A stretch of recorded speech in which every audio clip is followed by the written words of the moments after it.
Oh, hey, hi, how you doing? My name is Stephanie Bree. Welcome back to Horror Trans. I'm a transgender woman and I talk about all things horror. And today I'm talking about a Gremlins knockoff from the late 80s called Critters 2. Now, if you watched my Critters video, you're probably expecting me to shit all over this movie because that movie fucking sucks and I hate it and it's dumb and I don't like it. However, I love Critters 2. I'm just going to put that out there. When I was a kid, Critters 2 was the only Critters movie I had seen as a kid. So I was very, very disappointed and confused with the first Critters. Um, if you watch them chronologically, it makes sense that the first movie was a little more conservative with its budget, a little more conservative with its storytelling and its kills. It didn't want to go too over the top. But Critters 2 was just like, you know what? We got money. We know who our audience is. Let's fucking do this thing. I've yet to see 3 and 4, so I have to watch those before I can review them. But let's go ahead and talk about it. Critters 2 kind of takes place in the same town and follows the events of Critters 1, where we're following a small town newspaper reporter slash editor slash, the one guy that works at the newspaper because that's how small town papers work. Trust me, I used to work at a small town newspaper. We had 2 employees, me, editorial, and one other person doing ads. Yeah. If you want a high stress job, go work at a weekly newspaper. You've got to do like 7 jobs as one person, and you're only getting paid for one job. But anyways, we follow the space alien bounty hunters question mark, I guess, or whatever they are. Space Marines, maybe? I don't know. I don't remember if they make it clear or not. I'm just going to say space people. Spacemen. I'm just going to call them spacemen, even though one of them takes the body of a, well, porn star, I guess. Anyways, a female porn star, I should say. Anyways, the spacemen show up and realize that the critters are back. I don't remember what name they gave the aliens in the movie, the critters. I know they gave them. I think they gave them a name. I don't think they call them critters, but I don't remember.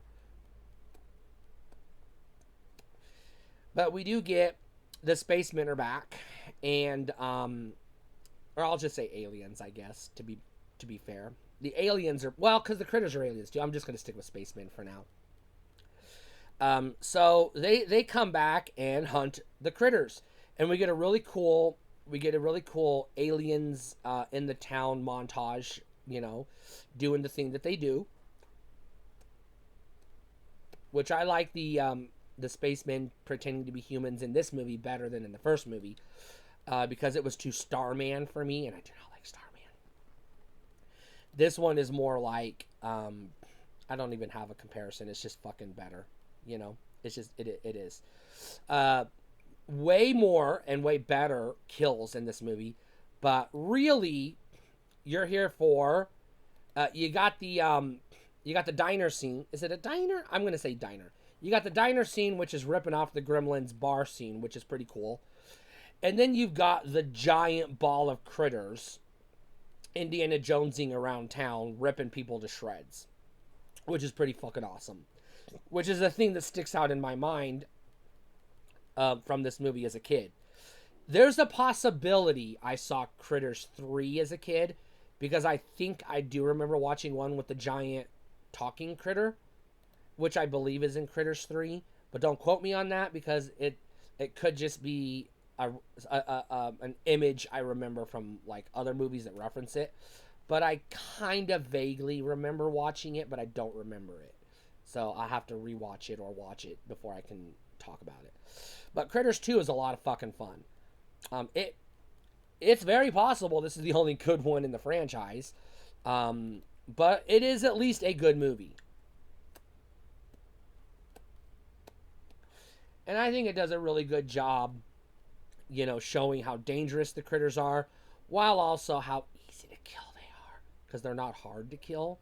They're just they're like gremlins, only they don't melt in the sun.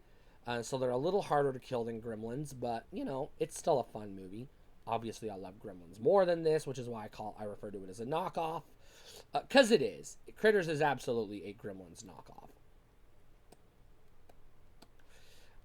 If Critters is the Kmart Gremlins, which is the reference I'll use, then Ghoulies is the dollar store Gremlins. So just so you know, I am not a fan of Ghoulies. I loved it. It was a fun movie, but it was not Gremlins. Fortunately, the 80s gave us a ton of fun little mini monster puppet movies because, Gremlins was a big hit. So I do have Munchies and a few others on the docket coming down the road. So don't worry, I will be talking about the Munchies in the near future. I did see it as a kid, so I have thoughts. My recommendation is Critters 2 as a buy. Between the first two, this is the best one. This is the one to own if you're only going to own one so far of the two I've seen. But this one stands out. This one is definitely worth having. Now, asterisk, I guess. I recommend buying the, because it's a Warner Brothers, so all of their movies get released in 4 film packs. Buy the 4 film pack of this because you can get it for the price of one movie instead of just buying the movie by itself. Because then you at least have the others to watch if you want to, But I don't know, and I haven't researched if there are any director's cuts or special editions of this movie.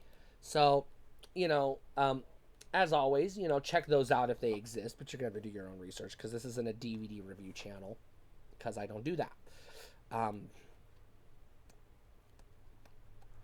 Because that's just too much. That's just too much for me. I don't have time to get into that kind of stuff. So anyways, Critters 2 is a buy, and it's a fun, good time. I love this movie. Stay cool.